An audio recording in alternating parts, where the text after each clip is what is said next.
यूसुफ रजा गिलानी समेत तमाम 48 नौमुंतखब सेनेटर्स की कामयाबी का नोटिफिकेशन जारी। इलेक्शन कमीशन ने नोटिफिकेशन रोकने की पीटीआई की दरख्वास्त मुस्तरद कर दी। यूसुफ रजा गिलानी की नाअहली की दरख्वास्त काबिल समाअत करार। वीडियो स्कैंडल पर इलेक्शन कमीशन में 22 मार्च को समाअत होगी।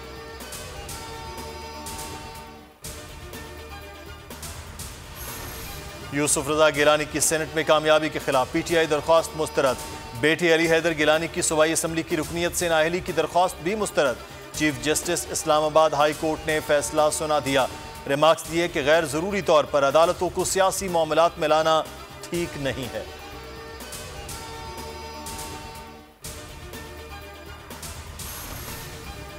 गिलानी की नाअहली तक चैन से नहीं बैठेंगे। वोट चोरी करके ऐवान में पहुंचने वाला ऐवान को आलूदा करेगा। पीटीआई रहनुमा फरूख हबीब की मीडिया से गुफ्तगू। मलाइका बुखारी ने कहा, गिलानी चेयरमैन सेनेट बनने का अखलाकी जवाज खो चुके, वो दौड़ से बाहर हो जाएं।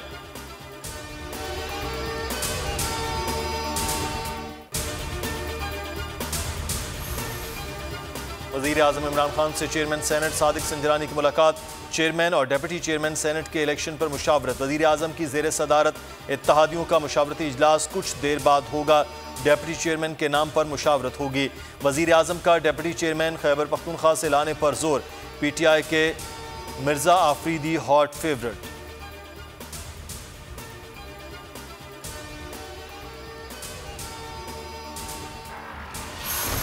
सादिक संजरानी की जीत के लिए हर सियासी, जमहूरी और कानूनी हरबा इस्तेमाल करेंगे। वज़ीर इत्तलात चिबली फराज का ट्वीट। कहा, अपोजिशन खरीदो फरोख्त समेत तमाम गैर कानूनी और गैर अखलाकी हथकंडे इस्तेमाल करके जमहूरियत को नुकसान पहुंचा रही है। शहबाज गिल कहते हैं, पीडीएम का मकसद करप्शन बचाओ दोबारा खाओ एजेंडे पर अमल दरामद है। उनकी जीत का फॉर्मूला सिर्फ खरीदो फरोख्त है।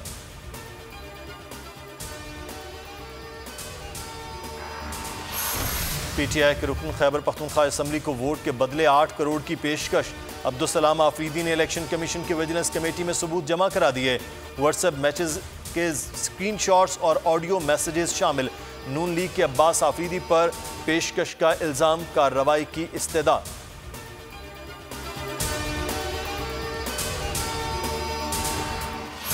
फैसल वावडा की कामयाबी के नोटिफिकेशन रोकें वरना ये सेनेट में वोट कास्ट कर देंगे। इलेक्शन कमीशन में फैसल वावडा की नाअहली केस में नून लीग के वकील जहांगीर जदू उनका मौक़िफ़। इस्तेदा मुस्तरद। मेंबर अल्ताफ इब्राहिम ने कहा, इस्लामाबाद हाई कोर्ट का फैसला सर आंखों पर, ऐसा नहीं कि आंखें बंद करके इस पर अमल करें। समात 18 मार्च तक मुलतवी। फैसल वावडा से 3 सवालों पर तहरीरी जवाब तलब कर लिया।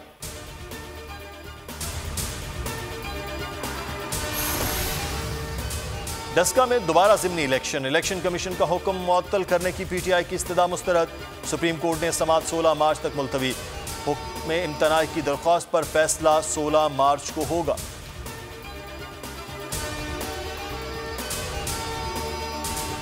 हुकूमत मुल्क के लिए कैंसर बन चुकी है। नायब सदर नून लीग मरियम नवाज का ट्वीट। कहा, चंदाखोर अनासर ने कैंसर के मरीजों के लिए मुफ्त दवाई बंद कर दी। कैंसर के मरीजों की मुफ्त सरकारी इलाज का हक भी छीन लिया गया।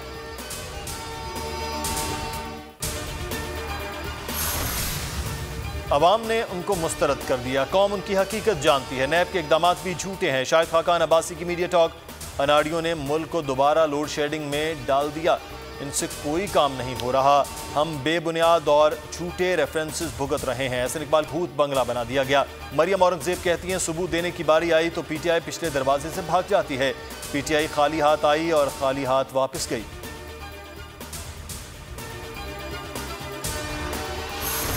कोरोना सूरत हाल में एनसीओसी का बड़ा फैसला। इस्लामाबाद, लाहौर समेत पंजाब के 7 बड़े शहरों और पेशावर में 15 मार्च से 28 मार्च तक स्कूल बंद रहेंगे। सिंध और बलूचिस्तान में स्कूल की हाजिरी 50% होगी। वज़ीर तालीम शफकत महमूद की प्रेस कॉन्फ्रेंस।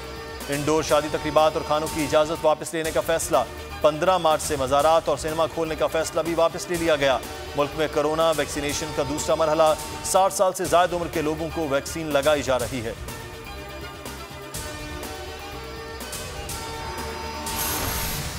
हुकूमत ने 7 अरब 60 करोड़ रुपए का रमज़ान रिलीफ पैकेज दे दिया। इक़्तिसादी राब्ता कमेटी ने मंजूरी दे दी। 19 ज़रूरी अशिया ज़रूरिया पर सब्सिडी दी जाएगी। यूटिलिटी स्टोर्स पर चीनी 68 रुपए किलो दस्तयाब होगी। घी 170 रुपए किलो मिलेगा। बेसन ओपन मार्केट की निस्बत 20 रुपए सस्ता होगा। खजूर भी बाजारों से कम रुपए में दस्तयाब होगी।